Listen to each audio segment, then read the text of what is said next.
Kamolai Sports Club kala pelim no ya Renti Sports Club da Sanggol lanot ha ka jingya khun jongko UC Blue Shillong Premier League ke balong manda kesngi ke khatsau telik unaitung Hamadan MFA Turf Polo Ground Shillong belapnya da Shillong Sports Association bat ka Meghalaya Football Association kinong ilakai Kamolai kibla yo bantep ya kisan tliki gol na ka benda ka kenhun kilong open bah shooting ubala thep ya ka gol ka baningkong ha ka minit ka pasau bat ka gol ka ba ar la thep da udon lat ding do ha ka minit ka pasau phra sa wei pat urang ilakai ubat thep ya ka gol ka balai ba ka pasau long uman ba yaw pniaw kabalong ha ka minit ka basan pulai bat prapuai bat ka kol ka basan la thep do somwel lingdo kinchi ha ka ba ula thep ha ka minit ka ba prapun reo jong ka kalamin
Yes, kumto.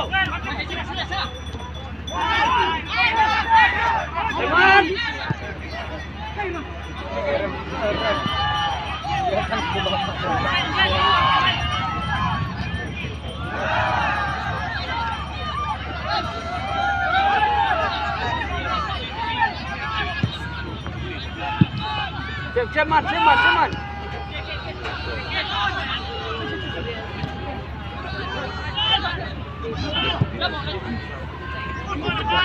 Gani bro.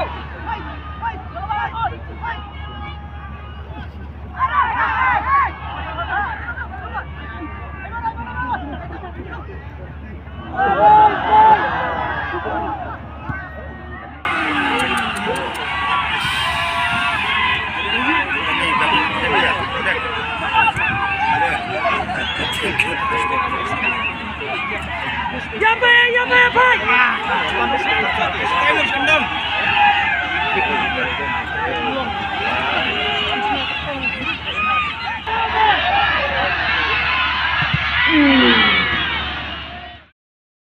Mungkin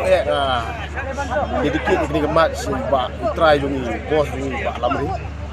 ya ka Mawla Sports Club Broadway tim jungi Broadway bat lagi sal jungi da mulai ka jungkun kre bila kre is very serious di Marbali tim ba Renti one of the best team. We have a good players, experienced team, experienced player. We thought kita berkat kamat kan long the way like we win a big margin. Menong benra với team lao đó anh rồi công việc clear như và nhìn lại cái tình hình gần cái không bằng job nhưng bằng cái job kan anh sim ini bằng cái kun khám susu bằng kermen skan bằng lại dengan cái injury untuk clear nó và bằng injury yang penting dan penjendam kosong banget ya pikir sulit kalau kawan di memang ini kejencok apa kan anh sim ini bằng khám cả sọc